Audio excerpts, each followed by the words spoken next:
Hi hello ಎಲ್ಲರೂ ಹೆಂಗದಿರಿ? ಆರಾಮದಿರಿ? ನಾವು ಆರಾಮದೇವಿ. ಇವತ್ತು ಸಂಡೇ ನಾವು ಹೊರಗಡೆ ಹೊಂಟೇವಿ. ಒಂದು ಫಂಕ್ಷನ್ ಇತ್ತು.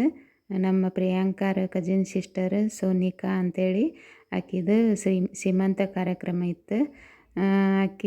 ಆಕಿ ನಮ್ಮ ಚಂದನನ ಆಫೀಸ್ನಾಗ ಎಕ್ಸ್ಚೇಂಜರ್ ಕಂಪ್ನಿ ಒಳಗೆ ಕಲೀಗದಾಳ ಮತ್ತು ಟೀಮ್ಮೇಟ್ನು ಅದಾಳ. ಹಿಂಗಾಗಿ ನಾವೆಲ್ಲರೂ ಹೋಗಿದ್ವಿ. ಅದು ಅವ್ರ ಮನೆನೂ ಗಂಡನ ಮನೆ ನಮ್ಮ ಮನೆಯಿಂದ 1 ಕಿಲೋಮೀಟರ್ ಈ ಸೈಡ್ ಐತಿ. ಇದು ಪಾರ್ಟಿ ಹಾಲೂ ನಮ್ಮ ಮನೆಯಿಂದ 1 ಕಿಲೋಮೀಟರ್ ಐತಿ. ಉಡುಪಿ ಉಪಹಾರ ಪಾರ್ಟಿ ಹಾಲ್ ಅಂತೇಳಿ ಐತಿ. ಅಲ್ಲಿ ಅವರು ಕಾರ್ಯಕ್ರಮ ಇಟ್ಕೊಂಡಿದ್ರು. ಹಿಂಗಾಗಿ ಅಲ್ಲಿ ಹೊಂಟೇವಿ ಈಗ ನಾವು. ದೂರ ಇಲ್ಲರಿ, ನಮ್ಮ ಮನೆಯಿಂದ ಏನು ದೂರ ಇಲ್ಲ, ಸಮೀಪ ಐತಿ. ಅಲ್ಲೇ ಹೊಂಟೇವಿ. ಇದೆ ನೋಡ್ರಿ ಉಡುಪಿ ಉಪಹಾರ. ಕೆಳಗೆ ಹೋಟೆಲ್ ಐತಿ, ಮ್ಯಾಲೆ ಪಾರ್ಟಿ ಹಾಲ್ ಐತಿ. ಹೊಂಟೇವಿ ಈಗ ಮ್ಯಾಗ ಹತ್ತಿ. ಇಲ್ಲೇ ವೆಲ್ಕಮ್ ಬೋರ್ಡ್ ಹಾಕ್ಯಾರ. ಅವರಿಬ್ಬರದು ಹೆಸರು ಬರೆದು ವೆಲ್ಕಮ್ ಬೋರ್ಡ್ ಹಾಕ್ಯಾರ. ಅಲಂಕಾರ ಮಾಡ್ಯಾರ ಹೂವಿಲೆ ಡೆಕೋರೇಷನ್.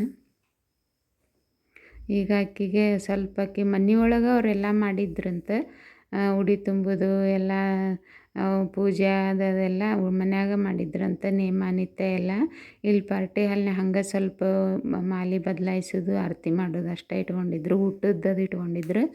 ಇದೇನು ಬೋರ್ಡ್ ಐತಲ್ರಿ, ಒಂದು ಕಡೆ ಇವರು ಅವರ ಅಜ್ಜಿಯರು ಅವರು ಒಂದು ಕಡೆ ಒಬ್ಬರು ಮುತ್ತಜ್ಜ ಅಂತ ಹಿಡ್ಕೊಂಡಾರು, ಒಬ್ಬರು ಮುತ್ತಜ್ಜಿ ಅಂತ ಬೋರ್ಡ್ ಹಿಡ್ಕೊಂಡಾರು.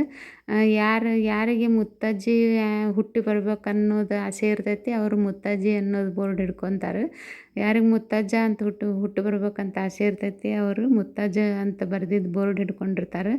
ಮತ್ತು ಅಲ್ಲೇ ಮುಂದೆ ಒಂದು ಕಲರ್ ಪೇಪರ್, ಪೆನ್ನು, ಗಮ್ ಎಲ್ಲ ಇಟ್ಟಿರ್ತಾರೆ. ಅದರೊಳಗೆ ಯಾರಿಗೆ ಇಷ್ಟ ಬಾಯ್ ಆಗ್ಬೇಕಂತ ಇಷ್ಟ ಇರ್ತೈತಿ ಅವರು ಬರೋದು ಅಲ್ಲಿ ಅಂಟಿಸ್ತಾರೆ. ಬಾಯ್ ಅಂತ ಬರೆದದ್ದು ಕೆಳಗೆ ಅಂಟಿಸ್ತಾರೆ. ಗರ್ಲ್ ಆಗ್ಬೇಕನ್ನೋರು ಗರ್ಲ್ ಅಂತ ಬರೆದು ಅಂಟಿಸ್ತಾರೆ. ಅದು ಹಂಗೆ ಸುಮ್ಮನೆ ಎಂಟರ್ಟೈನ್ಮೆಂಟಿಗೆ ಮಾಡಿದ್ದು.